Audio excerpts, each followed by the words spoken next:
Olá, seja bem-vindo ao Painel Univale. Esta semana, Itajaí foi sede do Congresso de Portos de Língua Portuguesa. Países como Angola, Moçambique, Portugal, Guiné-Bissau participaram aí desse evento em Itajaí. Mas o que levar dessa experiência, desse encontro aí de dirigentes de portos que falam a língua portuguesa? Como fazer o intercâmbio entre esses países e como otimizar aí as exportações brasileiras, sendo que o Brasil é o maior país que fala a língua portuguesa e a maior potência entre esses países. Aqui no estúdio eu vou conversar com o professor Oswaldo Agripino, que é professor de Direito Marítimo e Portuário aqui da Univale, que participou e deu uma palestra aí nesse encontro que reuniu dirigentes de portos aí de pelo menos 9 países. Obrigado pela sua presença, professor. Foi um momento importante para o setor marítimo e portuário dos países que falam a língua portuguesa, professor? Sim, com certeza. Esse foi o 9º congresso da APLOP e tratou de questões relevantes para os portos desses países onde o idioma oficial é o português. Temas como a facilitação do comércio exterior, temas como a capacitação profissional, a questão da regulação da atividade marítima e portuária, a questão da cabotagem, no caso do cabotagem brasileira, enfim, são temas que são relevantes para o desenvolvimento da atividade portuária, que é estratégica para qualquer país. E a ideia é tratar de fazer um planejamento estratégico, de ter uma certificação nesses portos, como, por exemplo, a possibilidade de termos linhas regulares entre esses países.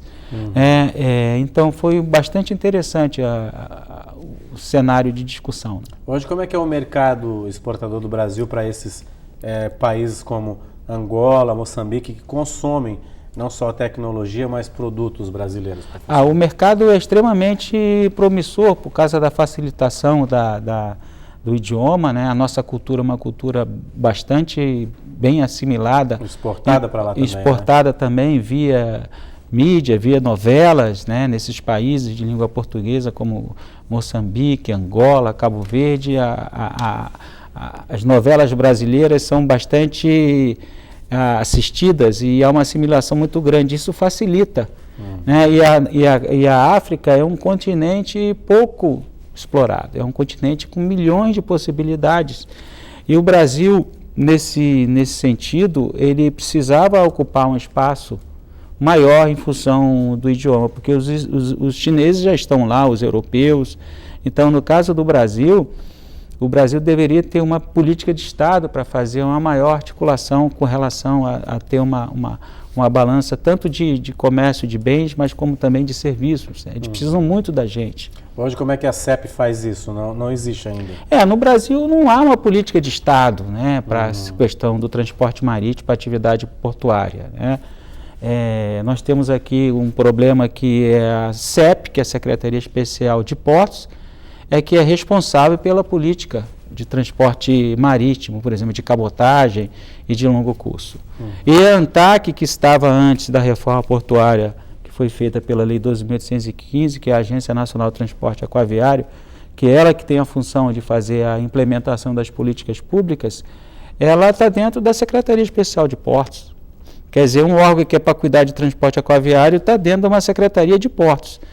Isso aí é o que eu costumo dizer para os meus alunos no doutorado, no mestrado, é que é uma jabuticaba brasileira, né?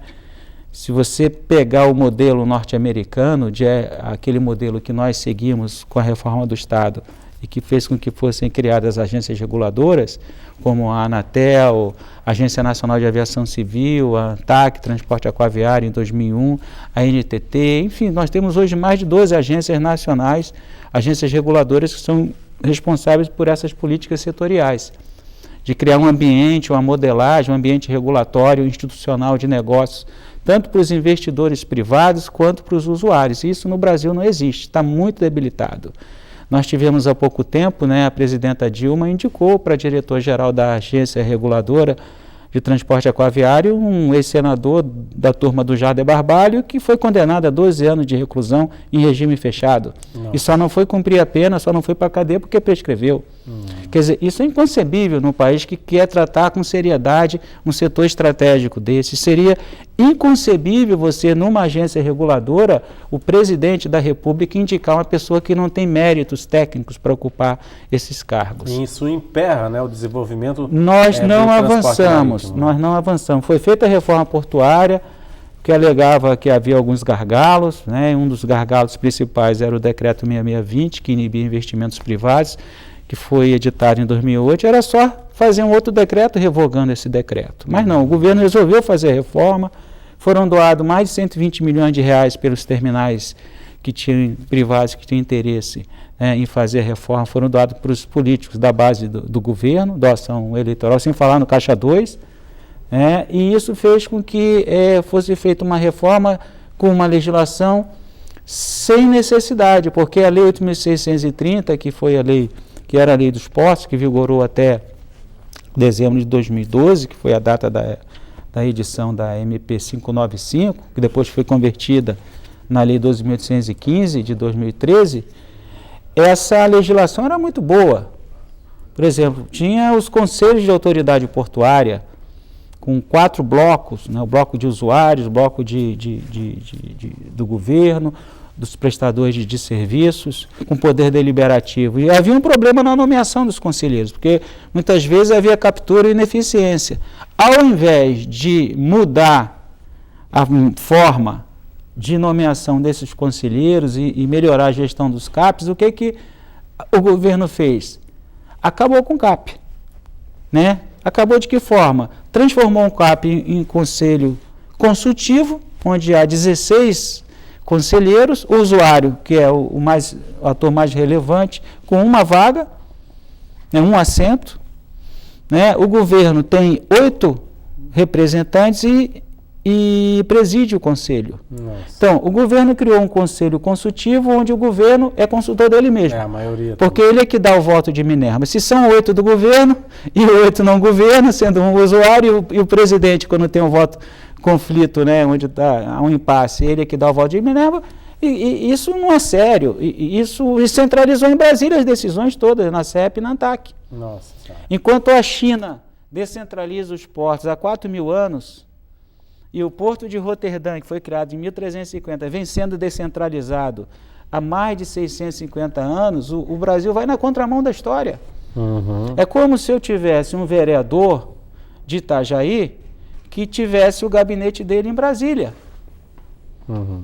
Isso é inconcebível. Isso é inconcebível, porque então, isso é que não cria autonomia, né, professor? Quer dizer, nós vivemos num sistema político partidário, e Alveri, não tem como falar sobre porto e sem transporte marítimo, sem falar de regulação. Exatamente. E não há como falar de regulação sem falar em política. Uhum. Porque as agências são decorrentes de uma estratégia de reforma do Estado para implementação de políticas de Estado. Né? Uma coisa é o governo. Só que o governo são 40 partidos. O nível de fragmentação partidária hoje do Congresso Nacional é o maior da história do Brasil, talvez um dos maiores da história do mundo. Uhum. São 40 partidos, ninguém se entende. Né? No PT, por exemplo, que é da base do governo, tem muitos deputados que estão querendo sair do partido. As lideranças, elas não conseguem liderar, porque não tem programa, porque nós permitimos isso. 40 partidos, isso é inconcebível, não tem consistência programática. Uhum. E como é que você vai gerenciar um país com 205 milhões de habitantes dessa forma? E isso repercute em tudo, nas políticas de saúde, nas políticas de educação. Uhum. E como é que está do outro lado do Atlântico, professor? Eles têm o mesmo problema, viu? Que alguns governos são ditatoriais, por exemplo, né? Em Angola, o presidente permaneceu muito tempo no poder. Como é que é isso? O Angola é um país que foi muito beneficiado com recursos, com riquezas, né? Por exemplo, o petróleo, né? É um dos maiores países com maiores reservas de petróleo. Tanto que a Petrobras está lá, né? Agora, com a redução do custo do barril do petróleo, eles estão tentando mudar, diversificar né, a sua economia com a criação e desenvolvimento de outros produtos. Tá? Mas, de fato, há muita corrupção lá. Mas o modelo de regulação, de intervenção do Estado no domínio econômico é diferente do nosso modelo. Nós, a partir dos anos 90, com a criação do Ministério da Administração e Reforma do Estado, nós criamos esse modelo, que é essa regulação que é feita setorialmente e de forma independente, pelo menos do ponto de vista do modelo e da teoria, pelas agências reguladoras. Onde elas têm que observar o que? Ela tem que fazer com que haja um ambiente de negócios onde o capital privado venha e ele possa ter uma segurança jurídica para também ter um retorno. Acontece que a regulação, ela pressupõe uma agência reguladora no meio de um triângulo, com o governo, no caso do setor portuário, é a CEP. De um lado tem a indústria regulada, extremamente organizada, poucos prestadores de serviços, terminais e armadores, e do lado de cá uma massa de usuários, totalmente desinformados, desorganizados, e que sofrem as externalidades negativas em função da captura. O que é captura? A captura é quando eu tenho um grupo de interesse que, de certa forma, ele começa a ditar as normas. Entendi. Então, hoje, os setores organizados, eles vão em cima das agências reguladoras e, com poucas exceções, eles conseguem aprovar a norma que eles quiserem. Isso dificulta... Isso dificulta tudo. E não reflexo... tem uma fiscalização eficaz. Os usuários, que são os importadores e os exportadores, no caso, né, dos portos, do transporte aquaviário, eles não têm essa informação. Há uma assimetria de informação e de representação muito grande, e que isso gera uma externalidade negativa, uma ineficiência. Custos abusivos. Nós temos casos aí, por exemplo, de terminais arrendados que fizeram um reajuste, como o terminal Libra Rio, de até 490%, já dentro da reforma, em janeiro de 2014. Quando o índice legal contratual do arrendamento era de 10%. Pois é, isso inviabiliza, Isso e é o resultado que a gente vê aí, que a gente pega os boletins estatísticos as pequenas do Porto, e né? médias empresas no Brasil, eles têm uma participação na balança de comércio exterior de menos de 10% e caindo.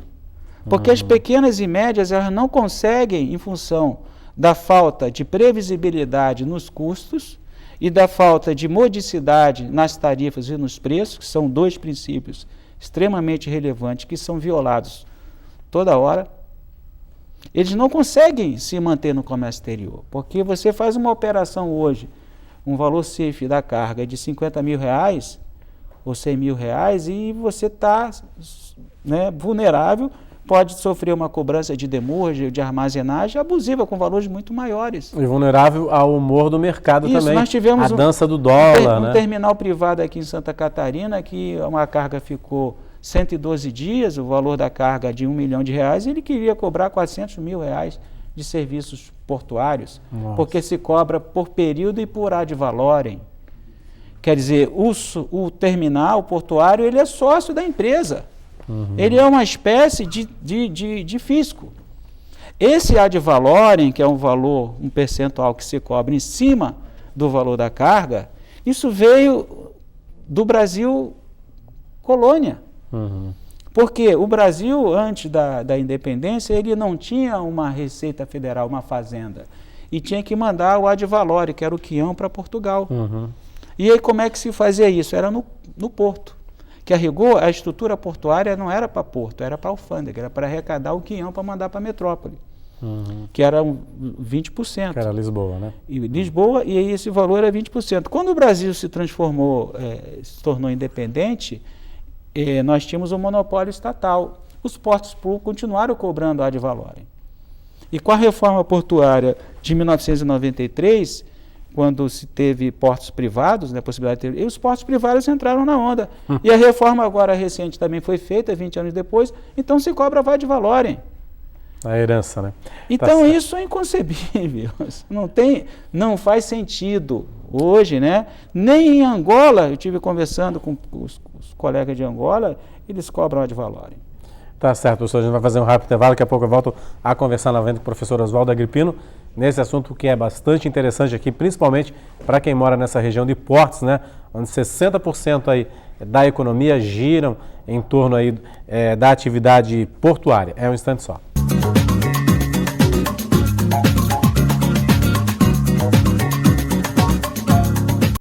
Olá, estamos de volta acompanhando o Univale. Hoje o nosso convidado é o professor Oswaldo Agrippino, que é professor de Direito Marítimo e Portuário aqui da universidade, que participou aí durante o início da semana do Congresso dos Portos de Língua Portuguesa. O professor, inclusive, que apresentou um painel nesse congresso aí sobre direito portuário, né, professor? Como é que foi essa participação e esse tema abordado? Como é que esse pessoal recebeu, né? Pessoal de outros países lá, do outro lado do Atlântico e até da Ásia também, né? Assim, a minha experiência no setor marítimo portuário vem desde 1981, então eu já estou com 35 anos. Em 81 entrei na Escola de Oficiais da Marinha Mercante, estudei 3 anos e meio, depois eu viajei 4 anos como piloto de navios da Petrobras e da Vale para 30 países. Então eu tenho uma experiência prática no mar. Depois eu fiz Direito, embora eu tenha desembarcado do navio, eu saí dos navios, mas os navios não saíram de mim, né? Então, fui fazer Direito, fiz o mestrado em Direito Constitucional na PUC e vim fazer o doutorado na Federal em 98, de Santa Catarina, em Florianópolis. Foi quando eu resolvi morar em Santa Catarina. E desde 2004 eu leciono no mestrado. Antes era só mestrado e a partir de 2007 doutorado, o Direito Marítimo, Portuário e Regulação. Eu fui falar sobre regulação porque um pós-doutorado meu nos Estados Unidos, em Harvard, em 2007 e 2008, eu comparei as agências reguladoras. E a regulação é uma forma de intervenção do Estado no domínio econômico. No caso brasileiro, a nossa Constituição determina que o transporte aquaviário, tanto de empresas brasileiras quanto estrangeiras, se dará mediante outorga de autorização, ou seja, tem que ter uma licença de um órgão do Estado brasileiro. Só que os armadores estrangeiros, que são mais de 20 grupos transnacionais, a maior parte com registro em países, dos seus navios, em países como Panamá, Libéria, que não tem regulação, eles operam sem nenhum controle do Estado brasileiro. E eles têm uma posição dominante muito grande em relação aos terminais. Como não há essa regulação da ANTAQ, a minha discussão foi no seguinte sentido: não há como eu aumentar a competitividade dos portos, atrair usuários dos portos, sem eu regular talvez o principal player, prestador de serviço, que é o armador. Tá? Então, eu como advogado, estou atuando nisso já há 5 anos, inclusive com o parecer do Joaquim Barbosa, doutor Joaquim Barbosa, que foi ministro supremo, que é constitucionalista. Ele entendeu que há uma inconstitucionalidade na política da ANTAQ, porque nós pedimos essas resoluções, e a ANTAQ entendeu que não cabia porque os acordos bilaterais já davam essa imunidade. E o doutor Joaquim entendeu também que não cabia não há essa imunidade. Então a decisão da ANTAQ é incondicional. Por que isso? Porque por mais que os terminais portuários reduzam custos dos seus serviços portuários, como o armador está fora e ele atua numa rede através de seus agentes intermediários, eles cobram serviços sem qualquer registro e regulação do Estado. Então, a minha tese no Congresso, e que foi bastante discutida, é que poderia-se fazer uma cooperação com esses países de língua portuguesa para que se criasse uma política comum para ter essa regulação do armador estrangeiro e para a discussão de criação de uma frota mercante, com rotas regulares para os países. Porque, por exemplo, há uma vulnerabilidade na economia dos países muito grande, principalmente países como o Brasil, que 95% do nosso comércio exterior é feito por navios. Sim. Sendo que menos de 1% é por navios de bandeira brasileira. Então, é uma vulnerabilidade existe ainda, enorme. Professor, navio de bandeira brasileira? Sim, mas nós não temos, por exemplo, um porta-container desses navios que atracam aqui no complexo portuário de bandeira brasileira. Eu não estou defendendo aqui que nós temos que ter 100% do nosso comércio exterior em navios de bandeira brasileira, mas precisamos ter alguma coisa. Sim. Então, isso é uma política de Estado. Isso não Lloyd, existe. O Lloyd faliu, né? A Petrobras, a Transpetro, inclusive fui piloto da Transpetro, e a Vale Rio Doce, eles foram para fora do Brasil, tem subsidiários, porque não há uma política, não há uma carga, a carga tributária é muito pesada, os nossos estaleiros, eles têm problemas, né, de custos altos, de equipamentos, de tributação. Então, isso precisa ser organizado. Então, a minha fala nesse congresso foi justamente sobre isso, que não há como reduzir custos na cadeia logística, onde o porto é um ator central, sem fazer uma regulação econômica do armador estrangeiro. O armador tem que ser chamado para discussão e a ANTAQ tem que regular isso. Tá? Então, a minha sugestão foi nesse sentido. Né?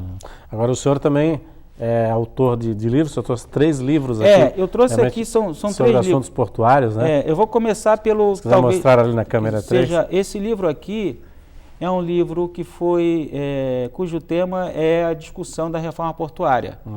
A reforma que não precisava ser feita, tá? Exceto a revogação do decreto 6620.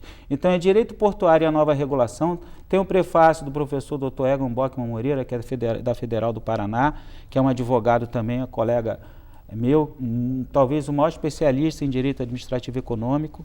Ele tem participado das bancas aqui de mestrado, no doutorado na Univale, e uma introdução especial sobre o que é direito portuário do professor César Passold, que é um professor também que tem nos ajudado muito aí nas nossas pesquisas e orientações.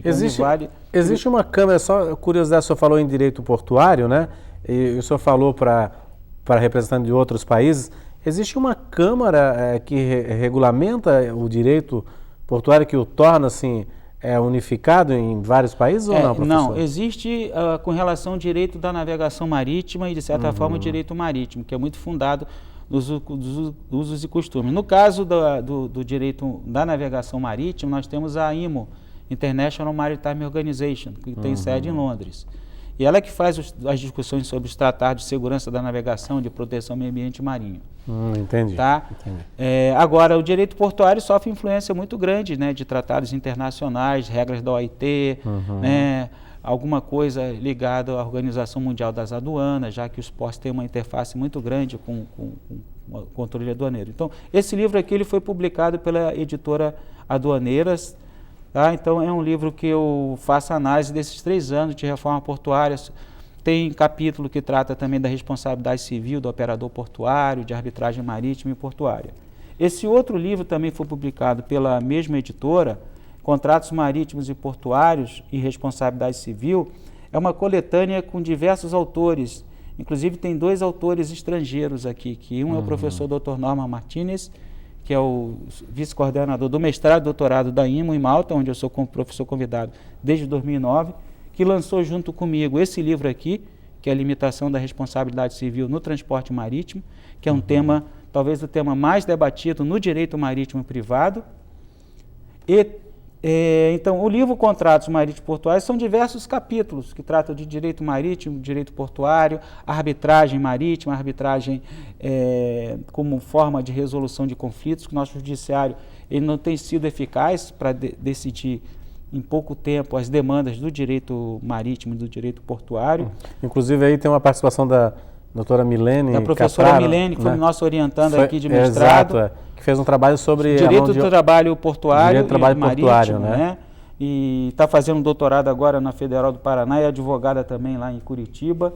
E tem um livro, Limitação da Responsabilidade Civil no Transporte Marítimo, onde nós discutimos 5 convenções. Esse foi lançado agora em 2016 e os outros 2 em 2015. A propósito da questão da mediação e da arbitragem marítima, esse é um problema, é um outro gargalo. Nós criamos uma Câmara em Santa Catarina para lidar com esses problemas, com esses litígios. Tá? E esse é um tema que eu acho que depois caberia um outro programa para discutir. Para discutir porque essas questões. Não é possível que uma demanda dure 15, 20 anos tramitando no judiciário. E só rapidamente, professor, para a gente encerrar, o que pode ser levado aqui de Itajaí de experiência, de troca de experiência, nesse intercâmbio para esses portos, né? E principalmente para os portos brasileiros? A gente viu ali uma representação bastante grande dos portos do Brasil, da Bahia, de alguns estados. O que pode se levar de experiência, A Univale, ela é uma universidade que, nesse ponto, ela está procurando fazer o seu dever de casa, né? Como um centro de excelência dentro de um cluster logístico importante, é o segundo maior polo de movimentação de contêineres do Brasil. Então nós temos cursos aqui de gestão portuária, de direito aduaneiro, de direito marítimo, de direito portuário, de regulação. O nosso mestrado e doutorado é conceito 5 da CAPES, é o único mestrado e doutorado com conceito 5 com área, com grupo de pesquisa relacionado ao direito marítimo portuário. A graduação agora da Univale em Direito foi criado um grupo de pesquisa em Direito Marítimo Portuário com o professor Adão Paulo Ferreira, que foi meu orientando aqui de mestrado e que é advogado também. Então é um grupo que se reúne a cada 15 dias com alunos que estão discutindo temas atuais. Enfim, na medida do possível, a Univale está dando resposta para a comunidade, né, já que já estamos inseridos num estado portuário, como é o estado de Santa Catarina. Tá certo, professor. Eu queria agradecer a sua presença aqui, sucesso aí também, né? E a gente espera que esse pessoal tenha levado ideias, novos conhecimentos para contribuir aí para esse estreitamento, né? E também aí com o transporte marítimo para esse país. Muitos dependem só do transporte marítimo também, né? Alguns países da África. Então a gente torce que levem boas ideias aqui e que fique aqui também boas ideias para o Brasil, né? Com certeza, 80% do comércio exterior do mundo é movimentado através dos navios. Então, seja como professor aqui da Univale, do mestrado, doutorado e cursos de pós, seja como advogado, que já estou há mais de 20 anos nessa atividade, ou como oficial de náutica, a experiência da Univale, a experiência em Santa Catarina tem sido muito boa e tem dado um sinal positivo, não só para o Brasil, mas para os países de língua portuguesa, que ficou muito claro nesse congresso. Tá certo, professor. Muito obrigado pela sua presença aqui. O Painel Univale fica por aqui. Nós voltamos na semana que vem. Para você, uma boa semana e até lá.